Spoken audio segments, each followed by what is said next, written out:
বাংলাদেশের গর্বের বিষয় নেই যে বাংলাদেশের এই প্রথম কেউ আর কি আপনার ট্রাই করতে পারছে। তো বাংলাদেশের যত জনগণ আছে তারা অনেকটা বিরক্ত হয়ে গেছে এই নো ফ্লাই হেলিকপ্টার বিমান দেখতে দেখতে। তো সেইখানে আমি আশা করি তারা একটু হলেও খুশি হবে যে বাংলাদেশের কেউ এই পর্যন্ত একটা বিমান নিজের হাতে তৈরি করে। মানিকগঞ্জের যুবক জুলহাস মোল্লার তৈরি করা বিমান আকাশে উড়ানোর পরে সেই ভিডিও সামাজিক যোগাযোগ মাধ্যমে ব্যাপকভাবে ভাইরাল হয়ে পড়ে এবং অনেকেরই প্রশংসা কুড়িয়ে বেড়ায় তিনি। ভিডিওটি বিএনপির ভারপ্রাপ্ত চেয়ারম্যান তারেক রহমানের নজরে আসার পর সেই তরুণ জুলহাস মোল্লার সহযোগিতায় পাশে দাঁড়ালেন তারেক রহমান। বুধবার 5 মার্চ সকালে মানিকগঞ্জের শিবালয় উপজেলার সাইটঘর তেওতা এলাকার জুলহাস মোল্লার সঙ্গে সাক্ষাৎ করেন বিএনপি পরিবার। এর আহ্বায়ক ও বিএনপির মিডিয়া সেলের সদস্য সাংবাদিক আতিকুর রহমান রুমন বিএনপির ভারপ্রাপ্ত চেয়ারম্যান ও বিএনপি পরিবারের প্রধান পৃষ্ঠপোষক তারেক রহমানের নির্দেশনায় নিজের গ্রামে বসে বিমান তৈরি করা যুবক জুলহাস মোল্লার সঙ্গে সাক্ষাৎ করেছেন বিএনপি পরিবার এর একটি প্রতিনিধি দল।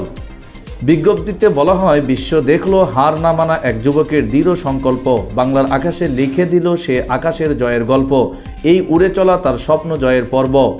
এই লাইনগুলো মানিকগঞ্জের নিভৃত গ্রামের উদ্যমী যুবক জুলহাস মোল্লাকে নিয়ে লেখা। জীবনে নিজে কখনো বিমানে না চড়লেও জুলহাস মোল্লা নামের একজন ইলেকট্রিক মিস্ত্রি আলট্রা লাইট আরসি মডেলের একটি বিমান তৈরি করে চমক দেখালেন।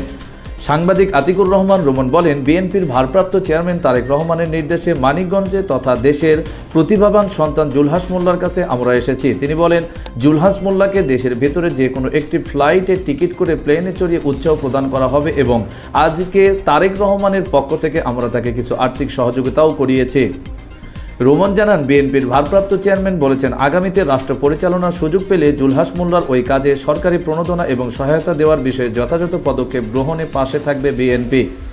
জুলহাস মোল্লার এই উদ্ভাবনী কাজ দেখে অভিভূত তারেক রহমান জুলহাসের এই উদ্যমী প্রশংসনীয় কাজের প্রশংসা করেছেন তিনি। এ সময় উপস্থিত ছিলেন মানিকগঞ্জ জেলা বিএনপি সভাপতি আফরোজা খান রিতা, বিশিষ্ট পেশাজীবী নেতা ইঞ্জিনিয়ার মঞ্জুর মোর্শেদ ইমন, বিএনপি নেতা সতেনকান্ত পণ্ডিত ভোজন। উল্লেখ্য, শিবালয়ে তেওতা ইউনিয়নের বিলপাড়া গ্রামের কৃষক জলিল মোল্লার ছেলে জুলহাস রহমান মোল্লা পরিবারের 6 ভাই বোনের মধ্যে জুলহাস মোল্লা পঞ্চম। সংসারের অর্থাভাবে 2014 সালে মাধ্যমিকেই থেমে যায় তার প্রাতিষ্ঠানিক শিক্ষা।